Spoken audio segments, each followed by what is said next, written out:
And lots of depth testing this week, isn't it? A lot of blokes out. Yeah, sort of what we've been building towards, and a couple of guys get their opportunity this week, and that's really exciting for us as a club, especially to see Luke Smith, who's come through our development system and been in that Jersey Flegg team. So, yeah, we're excited to see him play. I don't know much about him. Can you tell us what his attributes are, why he's ready? Well, he's been in our system for a while. As I said, he's been in those Jersey Flegg winning teams and captained the team last year and done the full pre-season with us, and he's just one of those guys that works really hard and typical Bulldog player. So yeah, he's earned his position, and it's very exciting. Can you tell us the difference between your mood at halftime last week and full time?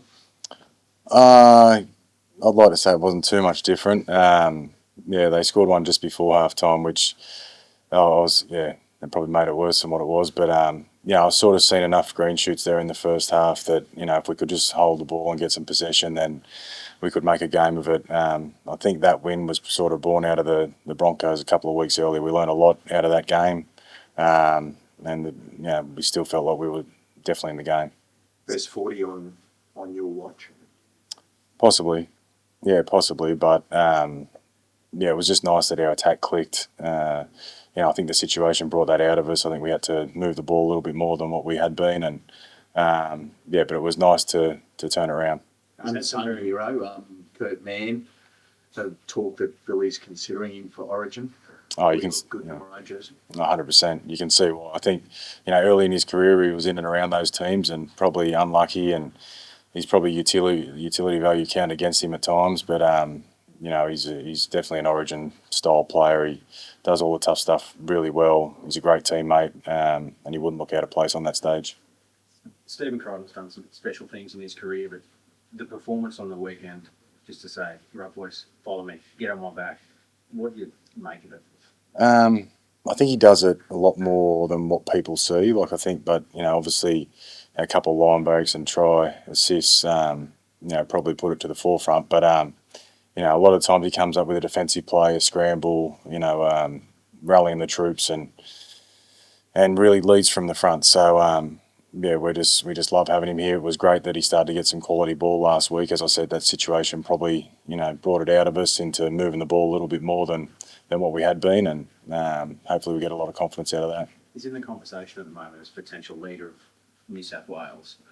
Can you just speak to what you saw in him as a leader and why he made a good captain, or he does make a good captain? I think number one, he's just his authentic self to start with. He's not walking in anywhere trying to be a leader or trying to be someone he's not. He's just himself, and that's just him chasing excellence in everything he does, and he wants to drag people along with him. So he's been a great leader for us, and he's only still just getting started.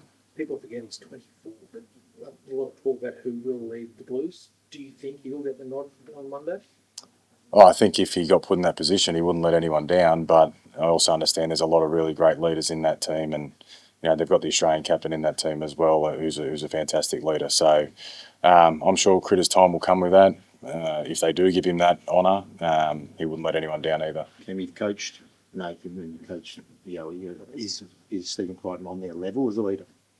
Oh, it's hard to know. I left them a few years ago, and I'm sure they've grown since then. So, what I can say is he's definitely tracking in the right direction, and the trajectory he's on at the moment in terms of his leadership and where his game's going is really exciting for us as a club, and we're just really grateful to have him. I interviewed Gus during the week, and he said he'd like to see you as coach for the next 30 years. What do you make of that? I'll be happy to be alive in the next 30 years. But, it's awesome to have Gus's support, and at the moment I'm just taking each day as it comes. I love coming to work every day and working with this group of young men, and I'm really excited about what we're building as a club. There's a fantastic energy around it at the moment. I love being a part of it, and hopefully that is for a lot longer, but I'm just really enjoying being present right now. Do you have a broader outlook to say, you would like to be here for your career or anything like that? Not really. I wasn't really, sure that I wanted to be a head coach. I'm still trying to figure that out. So, hadn't figured it out. Well, I like winning at the moment, but footy's a roller coaster. There's going to be ups and downs, and at the moment we're just really enjoying the energy around our club, the group we've got, and being able to come to work every day and have fun with a really good crew. So, not thinking too far ahead, but hopefully we can just keep that ball rolling tomorrow and have a really good game against the Roosters. But are there days when you don't want to be a head coach?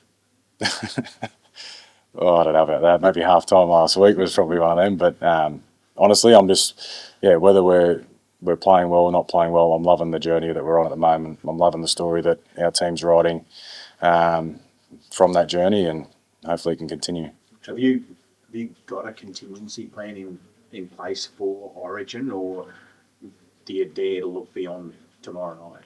No, I'm not looking too far beyond tomorrow night at the moment. I think I said a couple of weeks ago, we've been trying to build a club for a while now, and that's for situations like what we're about to encounter. And we want players playing Origin. The more players we get playing Origin, the better players they're going to be, and the more it's going to help our club. So we're going to continue doing what we've been trying to do for the last 3 years, and that's build a club with plenty of depth and produce NRL players. And Luke Smith's starting that journey tomorrow night. Talk about the trajectory, Sarah. What would it mean to be 9 from 10, top of the table, going into Origin? I think last year, 4 wins at this stage. It shows that when you talk about green shoots, the team, we start to really, really take it seriously now. Yeah, I suppose that's for other people to think about if they take it seriously. But I just want us to get better every week. The second half was really good last week, but our first half was terrible. So we need to fix that tomorrow night. And as long as we're getting better every week and coming in with the attitude of getting better every day, then I'll be happy with where that journey takes us. I know you don't want to look too far ahead, but in 10 months or so, you'll be in Las Vegas. What does it mean for the club to be part of that in its third year now? Oh, yeah, it's really exciting for our club. I know our fans are really excited. I haven't spoken to the players about it at the moment, but I'm sure they'll be excited when the time comes. And, to take the Bulldogs brand over there, and it's a growing brand, and it's going to be really exciting. I think you'll see plenty of Bulldogs fans go over on the journey, but that's next year. So we'll just worry about what we're doing right now and hopefully continue the journey that we're on and build even more excitement by the time we do get to Las Vegas. Probably this week, Sarah, there's obviously a lot of talk about Origin selection. They'll be named on Monday. You guys are flying, 1 loss. Matt Burton's had a fair bit to do with that. Do you think it's a little bit unfair in some respects that he's not even in the conversation? I don't know if he is or isn't in the conversation, to be honest. I know he's sort of had a disrupted year with suspension and injuries. So, whenever you get that, it's sort of hard to be in too many conversations. But Birdo at his best is a representative player, and we need to get him at his best as consistently as we can. Are you looking for the key to unlock him in a way? Not really, because I've seen it at times. It's just sort of making sure, the injury is out of his control, and the suspension was unfortunate. But we've seen enough from Birdo this year to see his football progressing. And if he keeps putting games back to back that we know he can, then I'm sure he'll end up in those conversations. Like, he played for Australia at the back end of last year, and very much deserving of that. And he's like a lot of our players. They're in and around that conversation, but all they can control is their performance right now, and that'll take care of itself. Would you be frustrated if he's 18th man again? I mean, he seems to be 18th man a lot. He has been 18th man a few times, and it's probably, a couple of years ago, it really tested our depth because we couldn't cover it. But right now, we want players in that arena. We want them playing in that arena, and I feel like we're starting to build the depth to cover that, although we've got a few suspensions and injuries at the moment. But, we want them playing in that arena. But just on the Roosters, a couple of wet and wild games against them last year, they seem to hit their stride before the bye. What have you made of them, and what are you expecting tomorrow night for apparently 30,000 crowd? Yeah, they'll be fresh from the bye. They've had 2 weeks to prepare for this game, so we're expecting a really fast start. And they're a quality team, so much talent, across the board. And Tedesco's leading that. He's probably been in career best form, and him playing like that's always hard to handle. So we're going to have to be on our game. We're going to have to control as much of the game as we can, then deal with the periods when they're on the front foot as well, and make sure we're sticking together there. So it's going to be a really big test for us. As I said, we're missing a few players, but excited about the guys that come into the team, and viewing it as a really big challenge. I saw you last week with Ricky, and you saw Jamin Salmon's comments. Did you have a view on what Jamin did and said at that time? No, not really, apart from us being behind on the scoreboard. But, Jamin's his own man. He can deal with that stuff himself. And, that's rugby league, isn't it? There's always stuff going on in the background, and it's what makes it exciting. So, I don't think too much about it. He's a significant out, though, isn't he? I feel like he's a real a leader in that pack in a way. He 100% is. I don't, a lot of people might not see that from the outside looking in, but he he leads our team-based actions a lot of the time. He's one of our best communicators, and he does all the stuff that probably people don't see if you're watching on TV. So we're going to miss him for the next 10 weeks, but yeah, as I said, it's exciting for those guys coming in. Is Critter going to be doing a few more hit-ups?